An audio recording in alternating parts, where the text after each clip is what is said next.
Գյուրջան Կասկադ 60 ամիս փուլային վճարում բազմաթիվ առավելություններ։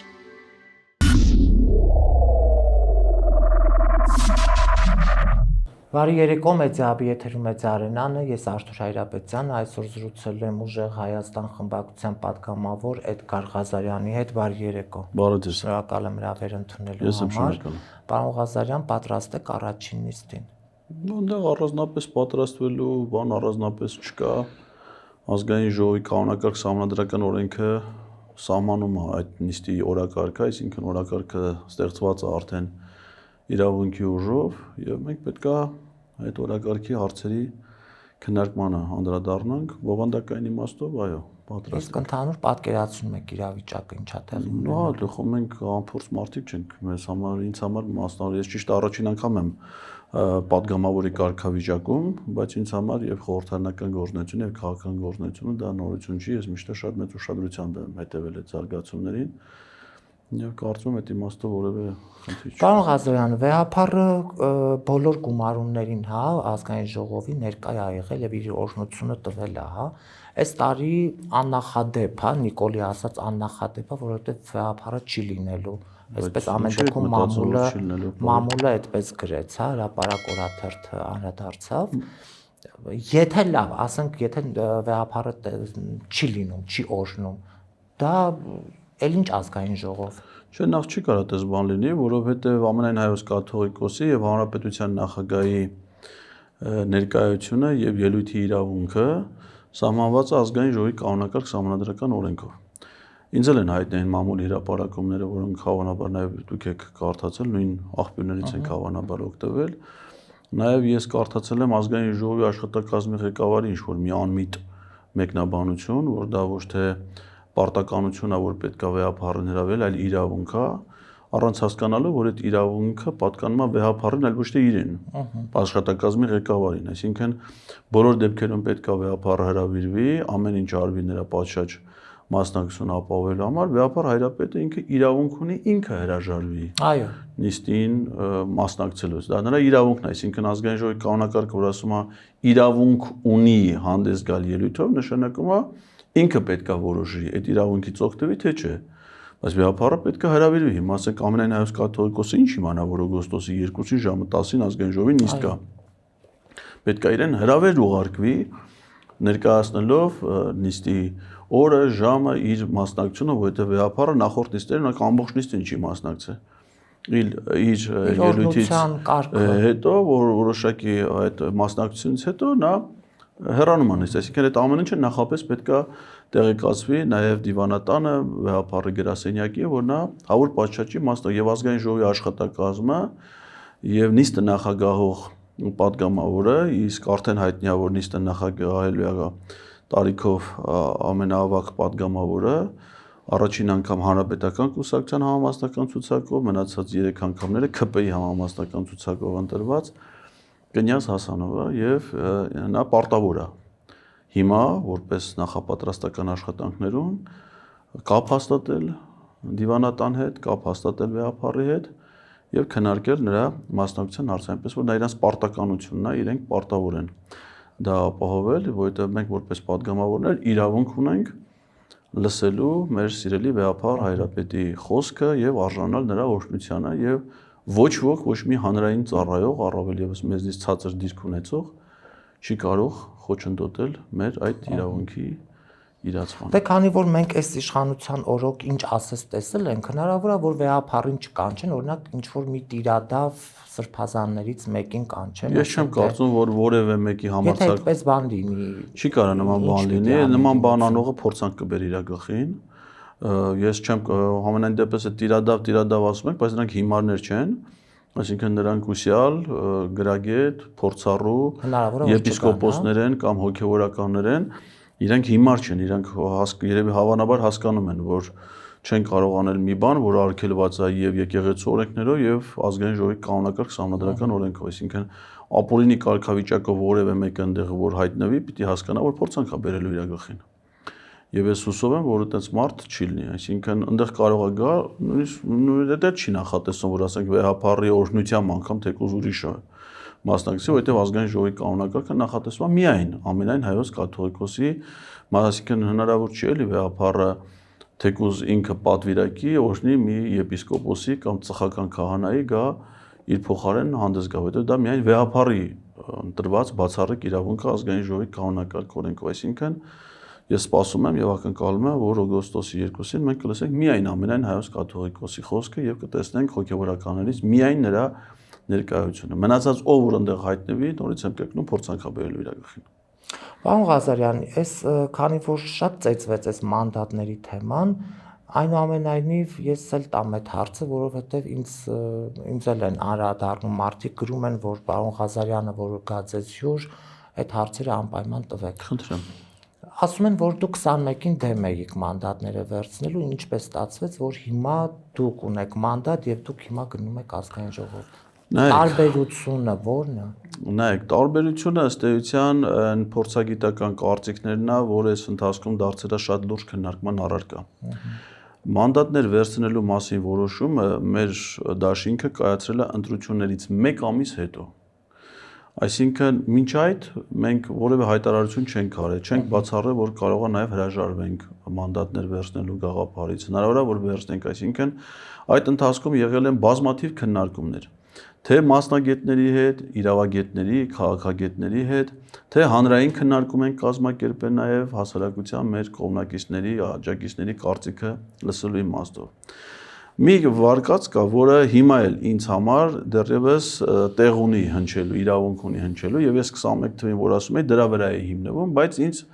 իրավաբանները կարողացել են հակառակը համոզել մասնագիտորեն։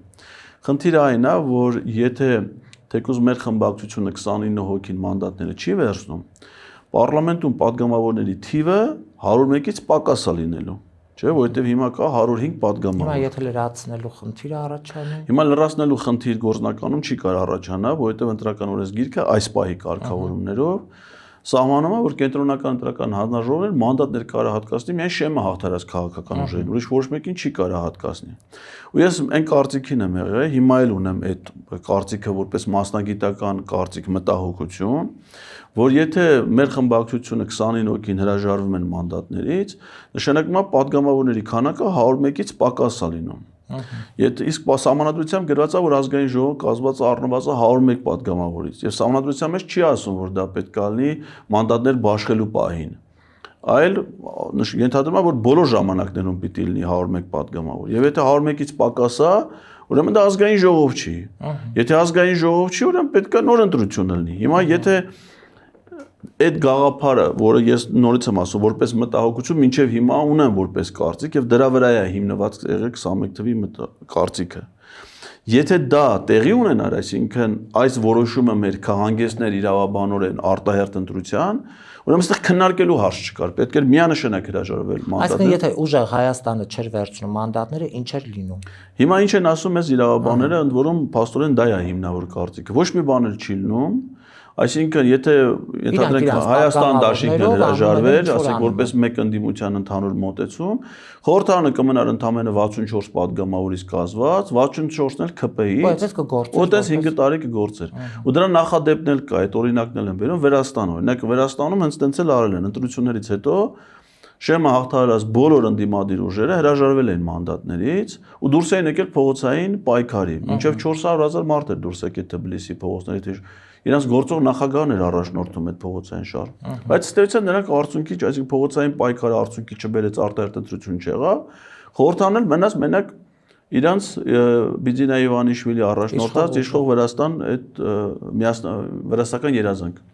կուսակցության խմբակցությունից։ Ու հիմա ստացվում է, որ եթե մենք հրաժարվենք մեր մանդատներից, ՔՊ-ին մենակ ենք թողնում այդ պարլամենտում, ինչ ուզում անում են, ու շատ վտանգավոր նաև զարգացումներ կար, որ իրանք կարող են ասել պարլամենտը քանի որ 64 հոգի է, այդ սահմանադրական մեծամասնության հարցը չդնեին։ Իսկ նույնիսկ սահմանադրություն նախաձեռնեին իրականացնել այդ 64 հոգով, ասեն 64-ը 100% է ստեյության էլի պարլամենտի այդ պահին, կարող նաև այդպիսի մեկնաբանություններ, ինչը որ շատ վտանգավոր է գլխավոր խնդիր է սահմանադրական փոփոխությունների տեսանկյունից։ Դրա համար այս մասնագիտական կարծիքները հաշվի առնելով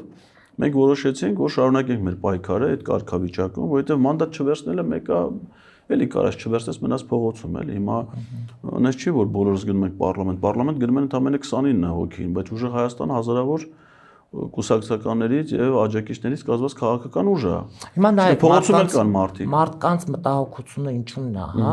քանի որ 21-ին արտահերթ եղավ ու տեսանք, որ այս 5 տարվա ընթացքում ընդդիմություն ազգային ժողովում որևէ բան չարեց, ձեր աչքի առաջ, մեր աչքի առաջ, հիմա ասում են նույն վիճակն է լինելու, 5 տարի եւս ընդդիմությունը գնալու է, նստելու է, ծեծա ուտելու,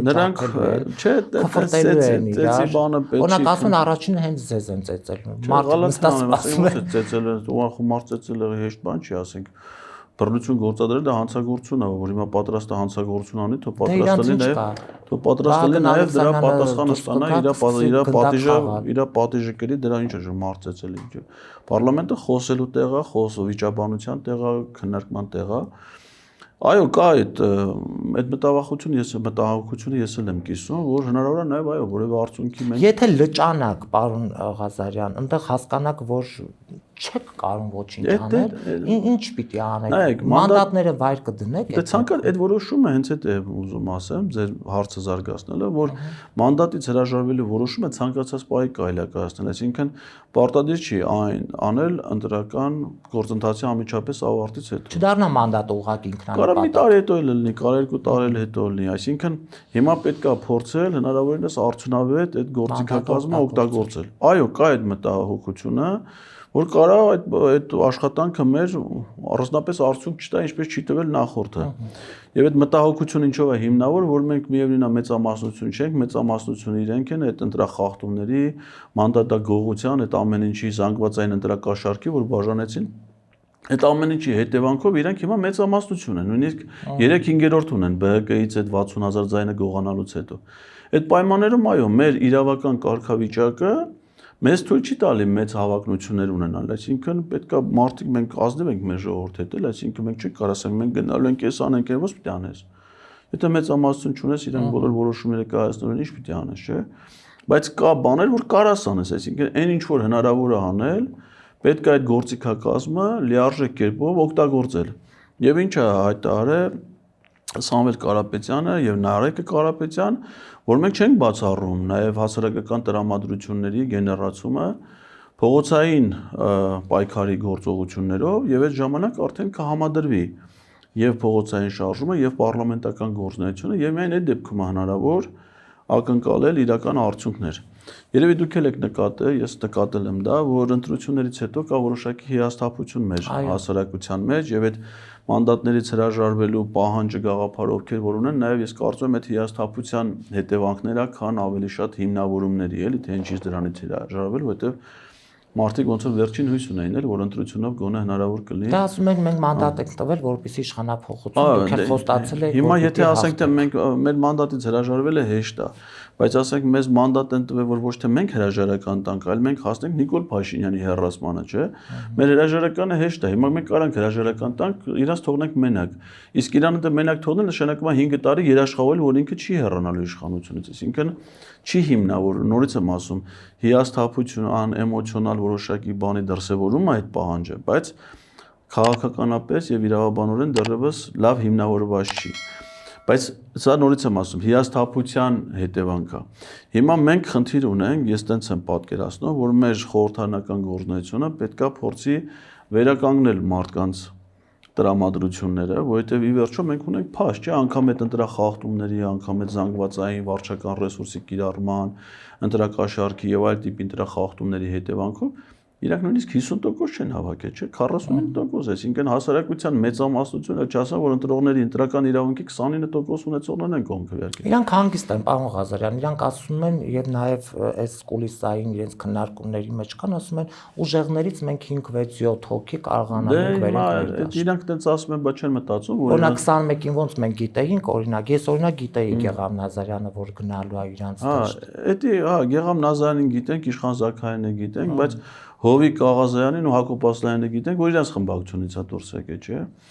Հիմա նախորդ գումարման ազգային ժողովում 6 պատգամավոր դուրս եկավ Իմ Քայլը դաշինքից պատերազմից հետո 18 թվի խորհրդարանում ով կմտածեր, որ կարող է Բարգավաճ Հայաստան կուսակցությունը կամ Դաշնակցությունը, եթե Նիկոլ Առաջադրեն ընտրեն վարչապետ, հանրապետականից է 11 հոգի կուսակցության որոշումով կողմ քվեարկի այդ որոշմանը։ Էդ էլա չէ եղել։ Դրանից առաջ հիշում եք Լևոն Տեր-Պետրոսյանի նախագահության շրջանում էր հանրապետություն անվանումով խմբակցություն կար։ Մի գիշերում այնքան մարդ ընդից դուրս եկավ, երկրապահում ստեղծեցին, այդ երկրապահում ավելի շատ մարդ կար, քան այն խմբակցությունում։ Այդ իշխող, այդ իմբերած օրինակները բոլորը իշխող քաղաքական ուժից մարդկանց դուրս գալու մասին են, այնպես որ իրանք ոչ թե պիտի մտածեն, որ մեր ուժից մարդիկ պետքա դուրս գնան իրաց միանան, այլ ես մտածում եմ, որ հիմա իրենց այդ 64 հոգու մեջ կարա գտնվի առնվազն մի 20 հոգի մարդ, որ մի օր նստի մտածի, ասի մենք ամենվերջը ապօրինի ենք, իրանք հիմար չեն, իրանք հասկանում են, չէ՞ որ ապօրինի է իրանք կարգավիճակը։ Իսկ այդ ապօրինության իրանք երբ կարան վերջ տան, այսինքն դառնան օրինական падգամավորներ։ Եվ որ նավը խորտակվի։ Երբ որ իրենք ցուցաբերեն նորմալ քաղաքացիական դրսևորում։ Հիմա ասենք թե առաջի օրը падգամավորների երթման տեքստ կա, չէ՞, ասում է երթվում եմ հարգել Հայաստանի Հանրապետության սահմանադրություն օրենք փոխեցին, պարոն Ղազարյան, տեքստը փոխել են, հա, այնտեղ որոշ խմբագրական փոփոխություններ են արել, ոչ շատ էական։ Բայց ամեն դեպքում որ պիտի երթվում են, որպեսզի ծառայեն Հայաստանի Հանրապետությանը հարգելով սահմանադրություն օրենքները կա։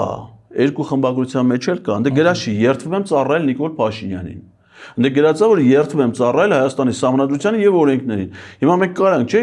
իրանց երթման տեքստը, որով իրանք դառնում են падգամավոր, իրանց հետ նստենք, խոսենք, բացատրենք, ասենք հենց տարի տեսնենք Հայաստանի Հանրապետության շահը ինչ է պահանջում, դու ինչ ես անում։ Ի վերջո այդ քննարկումները, եթե հիմա մենք իրանց այնտեղ շենքի մեջ բացատրեցինք, մարդիկ լսելու են, չէ, ազգային ժողովի ամբողջ աշխատանքը ուղի եթերում ալելու։ Ազգային ժողովի նիստ կլինի, հանրաժողովի նիստ կլինի, քննարկում կլինի, լսումներ կլինի։ Հիմա մենք մակարդակին ծանոթ ենք, է, պարոն Ղազարյան։ Ոչինչ, մեթոդական աշխատանքը։ Օրենքի լեզվով եք խոսելու, նրանք սկսել են ճվճվալ։ Դե հիմա մանկավարժությունը դες մասնագիտություն է։ Սահմանադրական Հիմա ասեք թե ուսուցիչը գնում է դա աշակերտների մոտ, չէ, կան խելոք երեխեք, կան անկարգ երեխեք, կան չարություն անող դասի չեկող ամեն ձևի կա, չէ։ Գարիկն էլ է դառը падգամավոր։ Հա։ Հիմա մանկավարժի խնդիրը ի՞նչ է, որ մեթոդական աշխատանք տանի կրթիկ։ Հա, դե հիմա կա դասարան կա, շատ անկարգ են, դժվար է, դասը գինեն փոխում, բան են անում, բայց ի վերջո արդյունքի հասնում են։ Հիմա մեզ հասնում է դասվեկին փոխելն է։ Հիմա մեր խնդիրը մանկավարժական որակով աշխատանք տանելն է մեր սաների հետ։ Իհարկե շատ ծանր աշխատանքած է սպասվում, որովհետև այն ընտրողները, ովքեր որ ընտրել են ձեզ, իրենք ամենօրյա ռեժիմով պահանջելու են ձեզնից եւ այո, նորմալ է եւ օրինաչափավոր պիտի պահանջեն։ Եվ պարոն Ղազարյան, նայեք, ազգային ժողովը ինչպես կձևավորվի, բայց արդյոք օրինակ ձեր թիմից այսօր կարդացի ինչ-որ մի աղջիկ, որին չեմ ճանաչում, Լենա ազգանունը չեմ կարող հիշել, ասեց, որ մենք գնում ենք ազգային ժողով կարծատիպեր կոտրելու։ Հիմա ասենց անդադ ուզում եմ մտածել, այդ ո՞րն է կոտրելու, Նիկոլն էլ դրանից տենալու է վախենա, ինչ անելու։ Մենք տեսել ենք, չէ, Հայաստան դաշինքը իր թիմով քաղաքական ճանապարհ անցած, օրինակ Աղվան Վարդանյանն էլ ոչիլ անվանեց այն մարդկանց, ովքեր որ ասում են մանդատ ունեն։ Հասկանում եք, այս իրավիճակում Մախր մենք գործում ենք ԿՊ-ի հետ, այս հենց հասկանում որ այդ աղջնակը գուցե չի հասկանում, թե ինքը մանդատն արել է շատ հասուն, շատ գրագետ, երիտասարդ։ Չենք ճանաչում, չենք տեսել։ Դե առիթ դա, այո, շատ է։ Հա, կանչեմ ինձ աղավար կծանոթանանք։ Հուսով եմ, որ կգա, կզրուցեք եւ լավ տպավորությամբ կհեռանանք։ Ես ասել եմ, չէ, ախր վաղ ասել եմ, բա այդ ուր է այդ կարծրատիպը, ինչի չկոտրեցիք։ Նայեք խոսքը ինչի մասին։ Դուք դրանից առաջ ասում եք հաղթելու ենք, չհաղթեցիք։ Հիմա գնում եք ազգային ժողով, ընդդիմափոխություն տեղի ունեցավ, իշխանափոխության փոխարեն։ Նայեք, ես ինչպես կմեկնաբանեմ իմ գործընկերու ասածը, որ ուժեղ Հայաստանի քաղաքական թիմը որոշակի իմաստով այո, այնտեղ շատ կան գործիչներ, ովքեր որ հանրային ճանաչում դեռևս շատ մեծ ճանաչում չունեն եւ դա պայմանավորված է իրենց երիտասարդ լինելու հանգամանքով եւ նաեւ քաղաքական գործունեության մինչ այդ ավելի ոչ մեծ ակտիվություն ցուցաբերած լինելու հանգամանքով։ Բայց դրա փոխարեն դա շատ երիտասարդ, պրոգրեսիվ, արագ փոփոխվող, իրավիճակին արագ արձագանքող, գրագետ մարդկանց թիմ է լայն առումով, այսինքն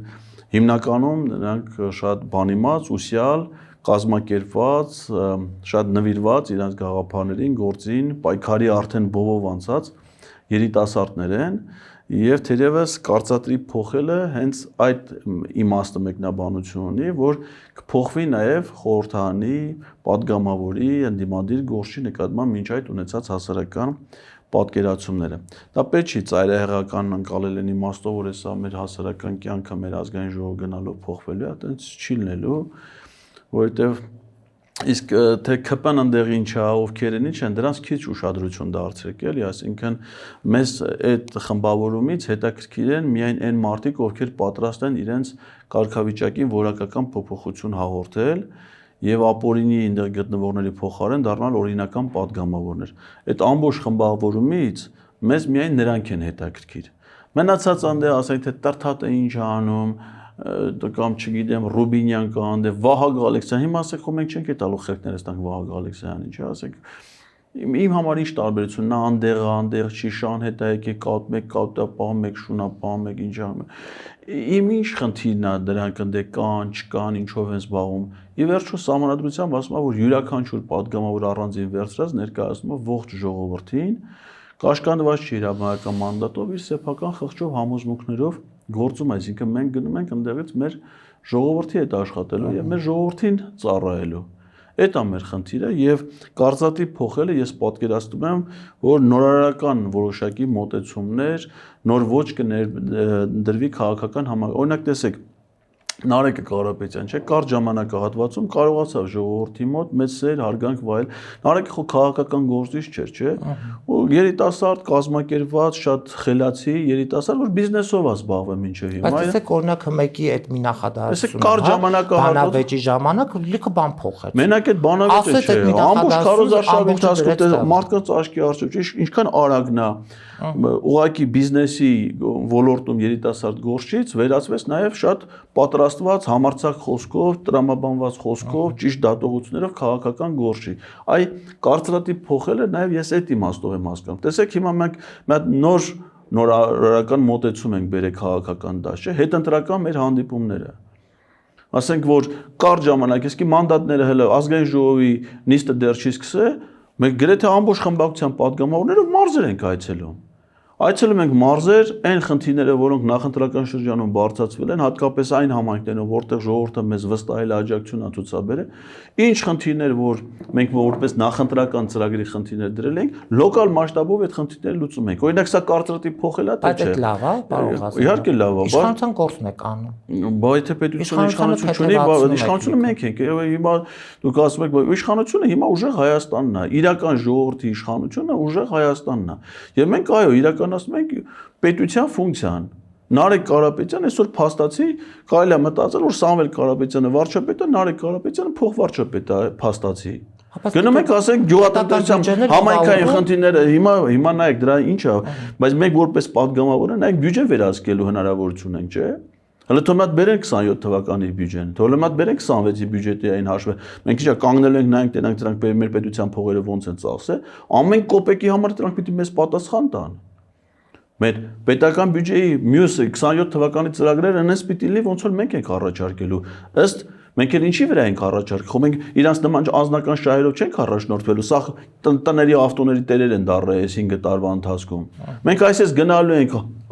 հատիկ բոլոր մարզերում, բոլոր համայնքներում այդ համայնքի խնդիրները բերենք,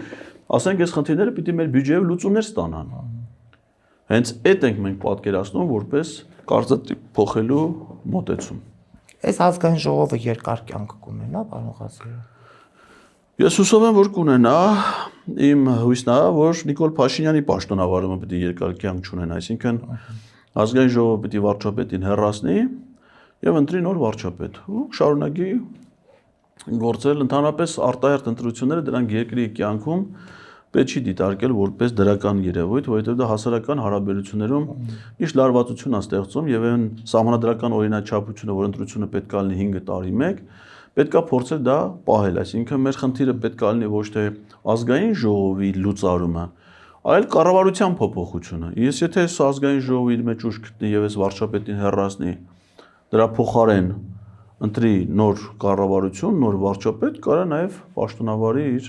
ողջ գումարման ժամկետով։ Եվ վերջում, հա, պարոն Ղազարյան, օրինակ 60,000 ձայնի վրա այս իշխանությունը կոնկրետ թքեց։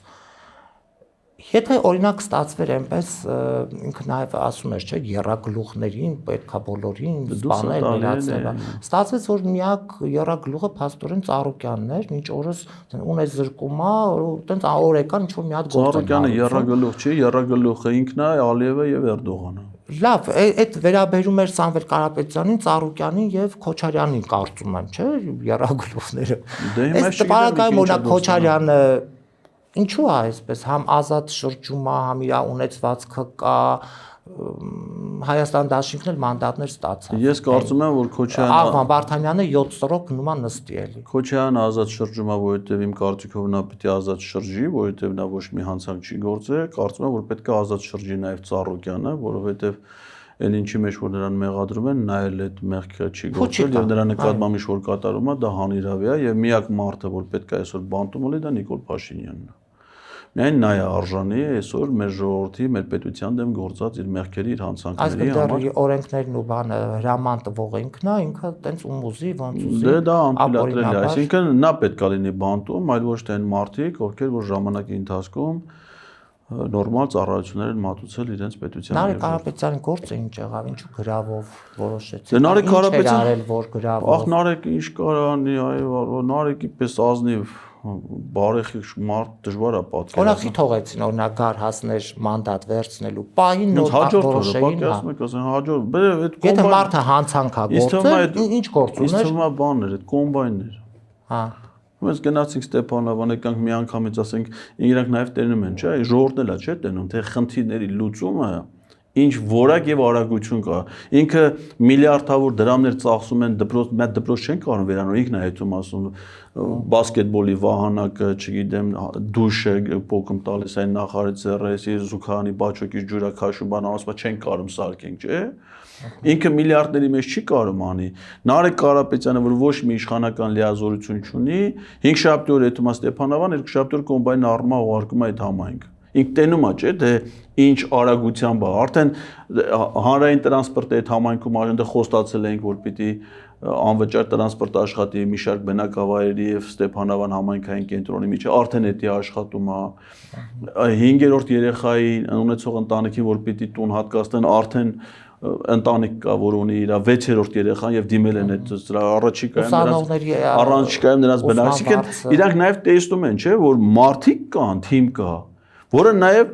ժողովուրդը իրական հոգսով ապրում է եւ խնդիրներին կարողանում արագ լուծում տա։ Ինքը ինչ հիմա ինչ անում, չէ՞, գիրքա կարդում, ցիտիկինա լուսամուտի տակից ազատում, դա իր գործն է։ Նարեկ Կարապետյանն էլ այդ նույն ընթացքում մեր պետության խնդիրներն է լուծում։ Դա մար ասում է, բան արեք, դե հայ ժողովրդին օգուտ տվող մարդուն ինքը ինչ անում, բանտարկում է, չէ՞։ Թուրքի շահը, չէ՞։ Դրանից էր ինձ թվում է դրա հիստերիան, վերեցին, բայց կենտրոնական ընտրական հանձնաժողովը քրեական վարույթի բան թույլատրություն տվել է, բայց խափանման միջոցի թույլատրություն չի տվել։ Ես չգիտեմ, գլխավոր դատախազը կգա ազգային ժողովի, հուսով եմ, որ չի գա, որովհետեւ 1 միլիարդ դրամի բանը գրավել, ասեք ես ուզում եմ այդ մարդը, որ այդ 1 միլիարդ դրամի գրավա սահման է, որ իրան 1000 դրամանոցներով 1 միլիարդ դրամ տան, ինքը կարա նստի հաշվի, էլի, որ տենա ճիշտ են տվել, միլիարդ դրամ է, ինչի մասին ես խոսում կամ ինչ արել, Նարեկ Կարապետյանը ոնց կարա հանցան գործի, նույնիսկ տեսականորեն է դժվար դա պատկերացնել։ Բարձրացա Նարեկ Կարապետյան մանդատ ունի։ Եվ որ մեր ամբողջ խմբակցության մեկ նաև անազատության մեջ էր Դավիթ Ղազարյանը, որ դա տանի որոշում ազատ արձակվեց, կար նաև տնային կալանքի մեջ գտնվող падգամավոր, հիմա մեր ամբողջ 29 հոգանոց խմբակցությունը ազատության մեջ է եւ հնարավորություն ունի օգոստոսի 2-ին մասնակցել լիստին։ Ազգային ժողովը փոխնախագահ անդիմությունից Դոնթի բանաձևով կա նման քվոտա, 1 փոխնախագահի պաշտոն եւ մշտական հանձնաժողովները կախված հանձնաժողովների թվից, դեռ հանձնաժողովների թիվը Այդ հարցը մեր մոտ թողնված է վերջի օրվա լուծում, այսինքն դրա վերաբերյալ մենք դեռևս քաղաքական որոշում չունենք։ Իսկ եթե առաջադրեք ու իրենք էլի չընտրեն, հնարավոր է դա, որ չընտրեն։ Օրինակ իշխան հիշում եք, չէ՞, Ղազինյանի պատմությունը։ Բացի Ղազինյանը փոխնախագահ էր հանձնաժողովից, հիշում եմ իշխան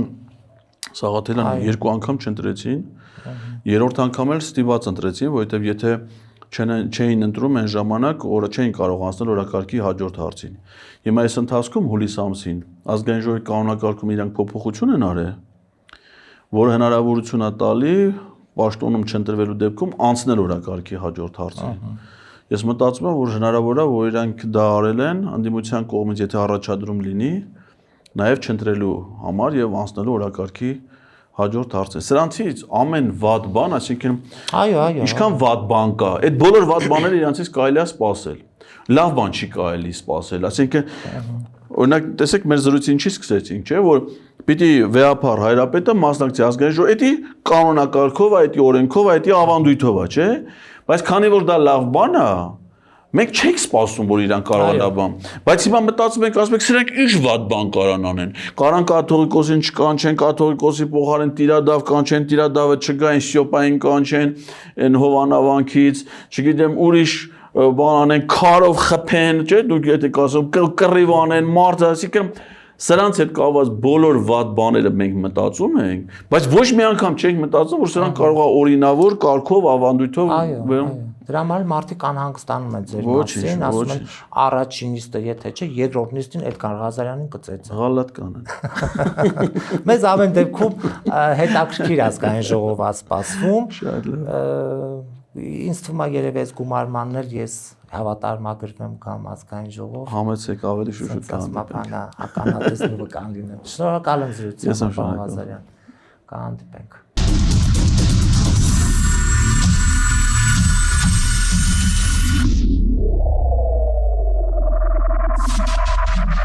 Գյուրջան Կասկադ 60 ամիս փուլային վճարում բազմաթիվ առավելություններ